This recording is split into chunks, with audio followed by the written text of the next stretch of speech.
Eu coloquei aqui, ó, uma um textinho para ajudar a gente a entender o que que é esse processo de objetificação, né, que envolve perceber e tratar os outros como objetos. Ponto, isso a gente já comentou. Ao ser objetificada, a pessoa é despida de sua individualidade, de sua agência, de sua subjetividade, né, da sua liberdade de fazer as suas escolhas e de ser o que é. Ela deixa de ser vista como um ser humano completo, com seus pensamentos, intenções, sentimentos, e passa a ser reduzida ao seu valor funcional dentro de um sistema, seja ele organizacional, social ou técnico, certo? Então aqui, às vezes as próprias pessoas fazem isso. Elas elas se reduzem à sua função para evitar as relações. Então eu falo assim, ah, não, mas a minha função é testar, eu não vou te ajudar aí na análise. A minha função é programar, por que que eu tenho que ajudar no teste? Certo? A pessoa se esconde na própria função para que ela não precise se abrir para as relações. Aquele famoso: "Eu não ganho pra isso", né, "Eu não ganho Eu pra não ganho isso". para isso, exato. Então, por exemplo, quando um técnico é visto apenas como executor de uma tarefa, certo? A gente está o quê? Segmentando, extraindo dele uma parte que interessa e que a gente pode se relacionar só com uma parte, que é a execução de tarefas. Então, todo o resto passa a ser desinteressante, desimportante e irrelevante na relação. Ou um gestor é visto apenas como aquele que manda. E aí você, quando alguma coisa der errado, não, fulano mandou, certo?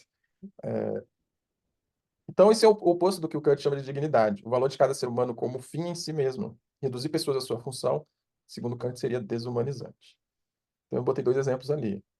Tipo de estereotipação, né, que também é uma característica da objetificação. Essa gestora resolve briga, esse cara é bom para codar rápido. Enfim, a gente, né, cria esses mapas conceituais e a gente se relaciona com eles ao invés de com a pessoa em si. Mas é dolorido pra mim ouvir tudo isso, né, assim, começa a doer, porque são coisas que a gente vai percebendo no dia a dia, que a gente vai notando, Uhum, porque o que a gente tá fazendo aqui é cavando pra atender pra tentar entender da onde vem isso, né, e quando a gente uhum. chega nesse ponto, a gente vê que a gente se coloca dentro dessas situações, né, E nem sabe o que está acontecendo, né? não sabe e não percebe. Uhum, E não percebe as consequências também, né. E aí uhum, a gente tá passando hoje, indo mais longe, mas a gente tá passando hoje por uma séria crise de burnout, né, espalhada por várias empresas, né, e eu acho que isso tem muita conexão com essa desarmonia, né, que é o ponto principal que a gente tá trazendo, e com essa objetificação e com sistemas que são criados para reforçar essas objetificações e para tratar, muito mais o preço do que a dignidade, né, assim, uhum, a dignidade não é um elemento hoje dentro do sistema quando uma organização ela é forçada a gerar mais resultado para crescer e para dominar mercado e para dominar espaços, né. uhum. A dignidade ela acaba indo para o ralo, né, a gente todo mundo que tá dentro não percebe, né, e quando a gente vai ver, tá aí tomando remédio, né, tá tomando tarja preta aí, tomando, ansiolítico para conseguir lidar com os efeitos disso. Aí eu trouxe aqui uma coisa, um exemplo, e esse exemplo ele é tão sutil, mas ao mesmo tempo tão, pelo menos para mim, né, foi tão esclarecedor que eu acho que aqui a gente começa a ter uma instância mais prática, né, um exemplo mais prático de como isso acaba acontecendo. Então, vamos pegar um e-mail, né, um e-mail do dia a dia, né. Eu vou começar aqui falando do gestor top-down, né, do gestor para o técnico, mas depois vai ter do técnico para o gestor também. Então vamos lá. Então a pessoa manda um e-mail, né, "Preciso do relatório até amanhã", é o título, né. Aí Carla, que seria a técnica, né, "Me manda o relatório de desempenho da sprint até amanhã cedo, preciso disso para reunião com a diretoria. Obrigado, João". Parece um e-mail educado, né, tipo assim, não, foi O João só é pragmático, é isso. assertivo, vai direto ao ponto, não enrola, tem isso aqui é uma pessoa viria várias qualidades, né, mas quando a gente vai avaliar aí, olha só que interessante, né, a pessoa técnica claramente está sendo tratada como um meio para um fim externo que não, certo? Ela realmente está sendo instrumentalizada, tipo assim: "Olha, é como se eu estivesse apertando o botão de uma impressora, imprime aí para mim", certo? Então eu vou lá, aperto e espero que saia do outro lado o meu comando, né.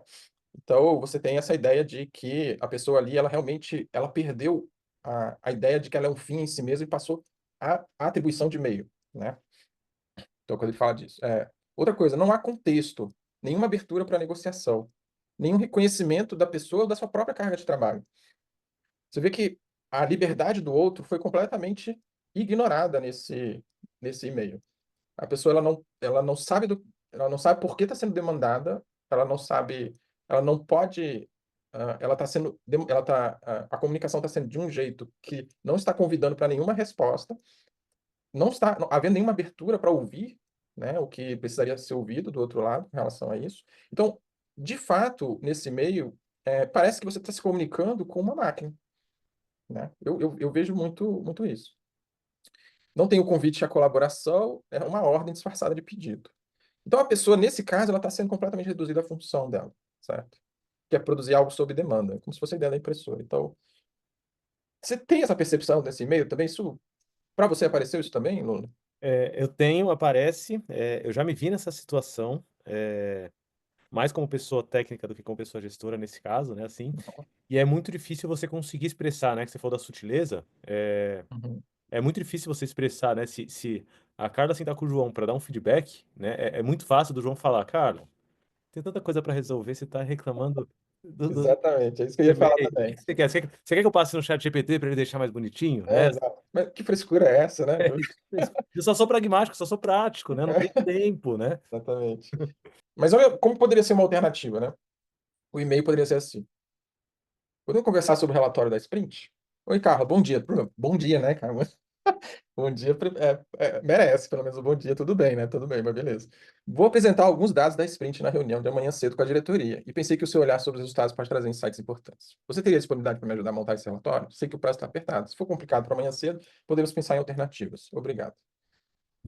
Não, aí aqueceu meu coração, né? Eu quero trabalhar com você, João, agora, bora, né? Bora, bora. É muito difícil, Alisson, porque, ao contrário do que a gente estava falando lá do sistema escolar, né, do sistema do mundo corporativo, a diferença entre um e-mail e outro, ela não entra no currículo, né? Uhum, Eh, quando vão instanciar por que que você é um bom profissional, se mencionam essa diferença, ela não vai contar como um aspecto tangível, né, um aspecto que faz sentido, né? As consequências de uma coisa ou de outra, elas estão distantes no espaço-tempo, né, por sim. se tratar de um sistema, né, ali. Então, o efeito do João responder isso, mandar do primeiro jeito ao invés do segundo, o efeito pode ser um burnout na Carla, só que vai ser daqui a alguns meses, né? Uhum, E não, uhum. não vai dar para associar o evento com a consequência. Sim, sim, sim. São distantes no espaço-tempo, assim. E olha só que engraçado, porque se você pergunta para uma pessoa assim, aleatória, fala assim, qual a diferença dos dois e-mails, né? A pessoa pode dizer assim, esse e-mail aqui é mais educado que aquele. Educado, é questão de educação. Seria mais educado. Certo? Então, mas eu botei em negrito algumas palavras aqui, né? Porque quando a gente vai avaliar esse segundo e-mail, primeiro, ele trata o outro como igual, dá pra perceber isso, né? De que não é uma questão, você não tem a hierarquia explícita ali, certo? Você tem um cuidado de se relacionar com o outro como igual. Há um reconhecimento da liberdade da outra pessoa, por exemplo, de dizer não, de dizer que não dá, dizer que está apertado, que vamos tentar outra coisa, a fim de abrir um processo de negociação e tal. Há um respeito pela autonomia, né? Pelo tempo do outro. Também está valorizando o conhecimento e o julgamento técnico, não só a produção de um artefato, está criando espaço de colaboração.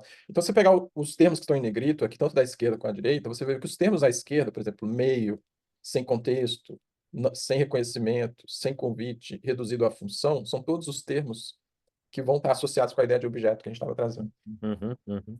Enquanto os termos à direita, igualdade, liberdade, autonomia, colaboração, está associada com a ideia de relação, de humanidade, de humano com humano, certo? Nesse Sim. caso. Eu sou obrigado a fazer um parênteses aqui, Alisson, que tem muita discussão sobre por que que métodos ágeis não estão funcionando, né, nos ambientes corporativos, por que que a agilidade morreu, acabou, né, uma... Sim, você vê muito papo desse por aí, né, muita conversa dessa por aí. E acho que esse slide com esses dois e-mails, né, e com essa dedução, né, e com essas palavras em negrito abaixo de cada um deles, explica muito sobre isso, né, porque se a gente for olhar o que eu estudei, né, e o que eu entendo, o que eu pratiquei enquanto métodos ágeis, né? E o que você provavelmente estudou, praticou e viu e usa sobre métodos ágeis, eu acho que esses aspectos sutis, mas que estão instanciados aqui em palavras, eles são fundamentais, mas Uhum, eles não são facilmente traduzíveis para aplicação no dia a dia. sim. Então, não entender as pessoas que fazem o time, né, ali, ou quem está envolvido no processo, como meio, né, dá contexto, né, a gente consegue fazer o paralelo com vários pontos ali dos métodos, né, reconhecimento, convite, a não redução à função, né, então, entender como um sistema não hierárquico, né, liberdade e autonomia, colaboração, tem tudo a ver com o que traz o manifesto, né, agora, tangibilizar isso no dia a dia requer um entendimento mais profundo sobre o que a gente está Uhum. falando, né, e sobre esse contexto mais amplo da coisa, né, eu achei esse slide, assim, perfeito, né, para falar sobre a crise pela qual a gente vem passando com métodos ágeis. É realmente uma. A gente se perdeu nas sutilezas, né?